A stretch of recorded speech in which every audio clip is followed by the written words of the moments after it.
அஸ்ஸலாமு அலைக்கும். இன்னைக்கு நம்ம யூனிஃபார்ம் தைக்கிறது சுருக்கமா நம்ம பார்க்கலாம். இது ஷர்ட்டுக்கு கட் பண்ணி வச்சிருக்கேன். ஷர்ட்டுக்கு கை, ஃப்ரண்ட் அண்ட் பேக் எல்லாம் கட் பண்ணி வச்சிருக்கேன். இது பினோஃபார்முக்கு பாடி அண்ட் கீழே இது வந்து பாட்டம். வாங்க எப்படி தைக்கலான்னு சுருக்கமா நம்ம பார்க்கலாம். ஃபர்ஸ்ட் நான் பினோஃபார்ம் தைக்க போறேன். அதுக்கு பாக்ஸ் பிளேட்டட் தான் வைக்க போறேன். அதுக்கு 1.25 இன்ச்ல நான் இப்படி மார்க் பண்ணிக்கிறேன். ஏன்னா 2.5 இன்ச்ல இந்த பாக்ஸ் பிளேட் வரும். அதுக்கு 1.25 இன்ச்ல இப்படி மார்க் பண்ணா நமக்கு 2.5 இன்ச்ல அந்த பாக்ஸ் பிளேட்டட் வந்துடும். பாருங்க, மார்க் பண்ண இடத்துல ஆப்போசிட் பக்கம் ஃபர்ஸ்ட் ஒரு பிளேட்டு, அதுக்கப்புறம் என் பக்கம் ஒரு பிளேட் பிடிக்கிறேன். அதே மாதிரி திரும்ப 1.25 இன்ச்ல மார்க் பண்ணிக்கிறேன். திரும்ப அதே மாதிரி ஆப்போசிட் பக்கம் ஒரு மடிப்பு, என்னுடைய முன் பக்கம் ஒரு மடிப்பு. இதே மாதிரி 1 by 1 நம்ம பாக்ஸ் பிளேட்டட் பிடிச்சிக்கிட்டே வரணும். பாருங்க, 2.5 இன்ச்ல அந்த பாக்ஸ் பிளேட்டட் வந்து அழகா நமக்கு வந்துடும். ஃப்ரண்ட் அண்ட் பேக் இதே மாதிரி நான் வந்து மார்க் பண்ணி இந்த பிளேட் பிடிக்க போகிறேன். அதுக்கப்புறம் சைடில் பாக்கெட் வரும். நான் இதோட தெளிவான வீடியோ நான் வந்து என் சேனலில் போட்டிருக்கேன்.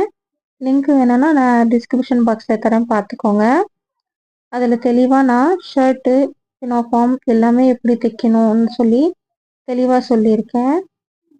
காலர் தைக்கிறதுலேருந்து இன்னும் காஜா பட்டன் கூட அடிக்கிறது கொஞ்சம் நான் காட்டியிருக்கேன். பாருங்கள், தெளிவாக இருக்கும் அந்த வீடியோ. நான் இப்போ ஷர்ட் தைச்சிக்கிட்டு இருக்கேன்.